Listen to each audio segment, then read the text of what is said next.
Let's get to the game that just went final. Timberwolves and Lakers, and yeah, Bronny and LeBron on the court for the very first time, the very first NBA father and son duo to do that. Getting warm a little bit before, and then pregame, look who's there. It's Ken Griffey Sr. and Ken Griffey Jr. checking it out, and of course the whole James family is there to witness history. First quarter, Austin Reeves with the steal. LeBron cutting hard to the hoop. 39 years old, no problem. Still getting it done in year 22 in the NBA. Second quarter now. Bronny is getting ready to check in for the first time and checking in alongside his dad. Take a listen to what LeBron said to Bronny just before the two of them headed onto the courts. All ready? All right. You see the intensity, right? Just play carefree, though. What about mistakes? Just go out and play hard. All right, so back to the game. Under 3 minutes left in the half. Bronny gets the ball from his dad. And then LeBron, clear out, shot, won't go. Kind of a quiet night for LeBron. Had just 16 points in this one. A little later, Austin Reeves does find LeBron going baseline. Yeah. Lakers up 14 at that point. 30 seconds later, LeBron to Bronny. Now, didn't make much of a dent in the box score. 0 for 2, no points in 3 minutes of action in his NBA debut. Good look, though. Yeah, gotta look. Rudy Gobert, who just got a 3-year extension, is reported by our Shams Charania, but got rejected by Anthony Davis. 1 of 3 blocks on the night for AD, who had an incredible game. And then Davis step back over Gobert. Lakers up by 11. A minute later, AD driving on Ants. Yes. Gets the foul. Does a little John. Opening night in the NBA. Had some fireworks. Fourth quarter. And getting it going. Fade away. That cuts the deficit to 7. Next, Timberwolves possession. Edwards is feeling it. He had 27. Timberwolves hanging around, but this was the Lakers' night. LeBron, no. Yeah, Anthony Davis, yes. Simply the best player on the floor. AD, 36 points, 16 rebounds. Lakers go on to win 110-103, your final. All right, there he is, our NBA analyst staying up late with us, Kendrick Perkins. Perk, we were all watching when LeBron and his son Bronny walked onto the court together there in the second quarter. Well, I don't know what you felt, but it was just kind of a cool moment to see making NBA history like that. Tell us your thoughts. Oh, it was a great moment, and especially a guy like myself that was a former player and a guy that actually grew up in the journey, in the trenches with LeBron James, far as in the basketball world, right? I shared a space with him. We played AAU basketball together. And for him to be playing this long, to be able to share a couple minutes on the floor tonight and make history, it not only, was a proud moment and a great moment for the James family, but it was a proud moment for the NBA family and guys who didn't play.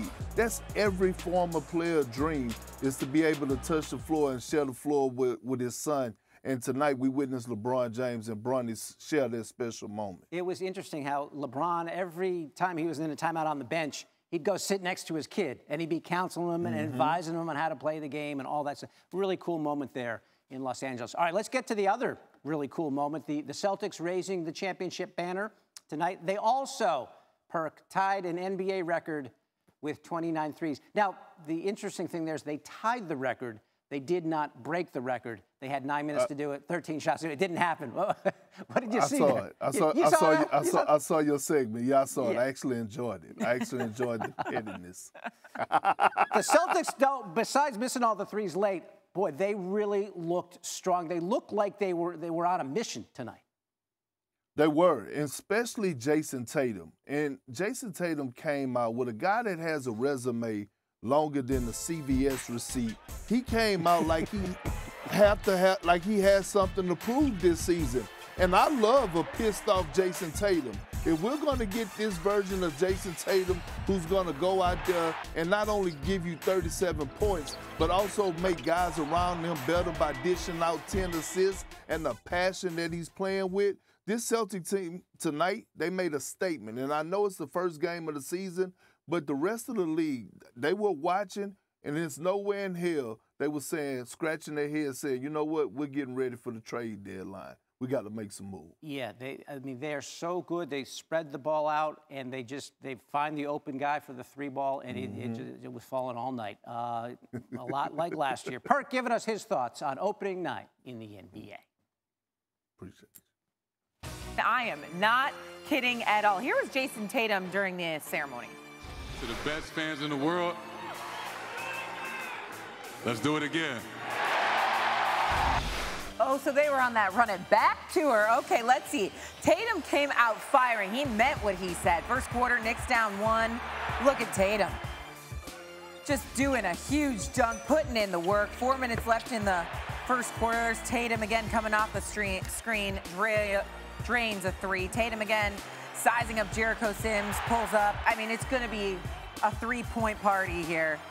Watch one more time here. 5.5 minutes left in the second quarter. Again, for good measure, step back 3 this time. Celtics up by 20 at this point. The Knicks had no answer because he can't trade 2s for 3s. Drew Holiday to Tatum in the corner all day. Celtics 17 threes made in the first half, tied for the most in a half in franchise history. Celtics 74-55 at the break. We go to the third quarter now, about 7 minutes left. And the threes kept falling. There's Tatum again. He had 37 points, 8 of 11 from long range, 10 assists. Celtics up 29. There's Jaylen Brown in the corner. He hits the triple. Remember the MVP, of course, of their championship run. Celtics up 26 at the end of the third. Celtics now at 27 made threes, about 11 minutes left in the fourth quarter.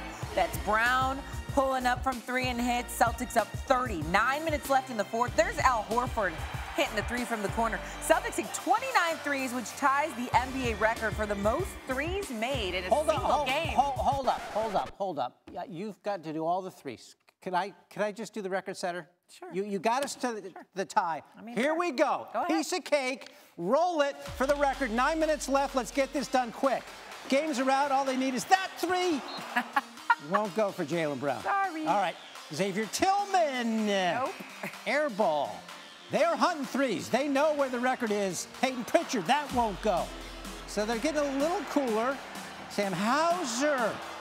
Maybe you should have done this, Shay. Exactly. They've you got tried Stone to Cold. steal the spotlight, and look at what you've done. They can't hit it. They can't hit anything. Hauser, the crowd, living and dying with each 3-point attempt. Listen to the fans on the next Celtics possession.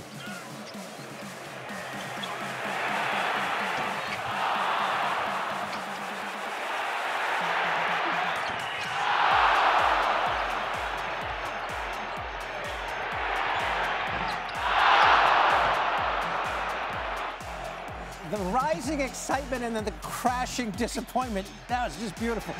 Another one from Tillman. That won't work. The Celtics bench cannot believe they can't buy a 3.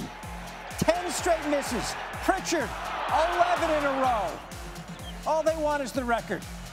Hauser. He's not really even that close. The X's on the floor are piling up now at this point. Yeah, don't trip on an X. Jordan Walsh, the 13th straight missed 3. But they would get one more chance. Here we go.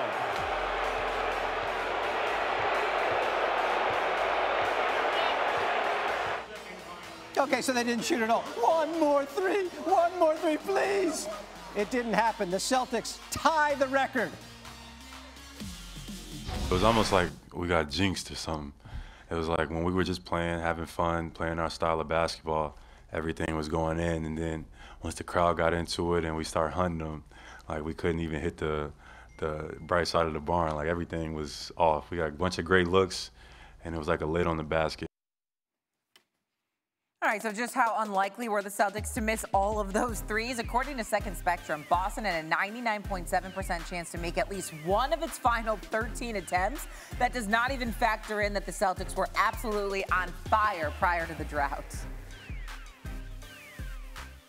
We're now joined by ESPN NBA reporter Tim Bontemps. And Tim, the Boston Celtics tied an NBA record by hitting 29 threes. But what was the atmosphere like in the building? Obviously, he's there at TD Garden as the Celtics tried to break the record. Well, it was a pretty strange night here at TD Garden, Shea. You had the Boston Celtics celebrating winning their record-setting 18th NBA championship back in June by raising Banner 18 to the rafters here. They had an elaborate ring ceremony before the game. And then the Celtics came out and blew the doors off the Knicks in what was supposed to be a really competitive game in the debut of both Karl-Anthony Towns and Mikal Bridges. But as you said, after the Celtics made their first 3 threes to start the fourth quarter, they had about 9 minutes to make one more three to become the first team in NBA history to make 30 in a game. And what they proceeded to do was miss 13 in a row to end the game, had several air balls. The crowd was chanting one more three repeatedly, and the Celtics couldn't deliver. Became kind of a farcical thing. Derek White joked that it was like a no-hitter in baseball where he asked somebody what the record was, and when they told him that the Celtics had tied, he said, oh, great, we're one away from the record, and then obviously they never got there. And Jaylen Brown said it proves that the Celtics aren't a team that hunts threes because once they started to at the end of the game, they got completely out of sync. But Shea, on a night when everything went well for the Celtics and they celebrated this championship and came out and emphatically showed they are clearly the team to beat, not just in the Eastern Conference and the league. There was one thing they couldn't do, which is make one more three-pointer and set this NBA record for made threes in a game. I mean, it's so silly that that's what we're honing in on the opening night of the NBA season, but it's true. We were all just holding our breath. My question was going to be if they knew what the record was, and obviously you just answered that, so it makes even more sense. Let's go to the Knicks side of things, because talk about a team that seemed completely out of sync, and maybe it is because of the addition of Karl-Anthony Towns and trying to figure out that new starting five, but he struggled as well. 12 points, 5 of 9 shooting, 7 boards. How do Towns and the Knicks figure this thing out?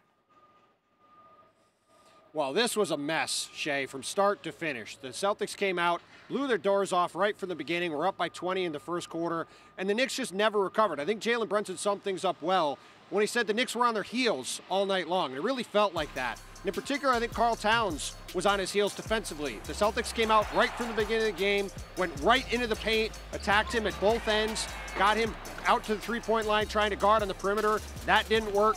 Got him into pick-and-roll actions, got to the rim as a result. That didn't work either. So it's going to be interesting to see how the Knicks can really combat that going forward. The questions about this team are not at the offensive end of the court. They shot the ball well today. Obviously, the Celtics made 1,000,000 threes. That's one thing. But if the Knicks are going to be a championship contending team, they have to get better at the defensive end of the court. That starts with Karl Towns. He said, you could talk about our offense. You could talk about the number of threes the Celtics made compared to us. I'm going to be focused on our defense. That's the thing we have to improve on. Of course, Tom Thibodeau, a noted defensive coach, that was his message as well. They are going to be focused on their defense going forward. And if the Knicks are going to become a team as good as the Celtics as the season progresses, it's going to be because they make big strides on the defensive end of the court. And they certainly have nowhere to go but up after this performance tonight here in Boston. Now, you know that'll be Tibbs' first order of business. 23 points is the Knicks' largest season opening loss since 2016. Tim Bontemps delivering the news. Thank you, Tim.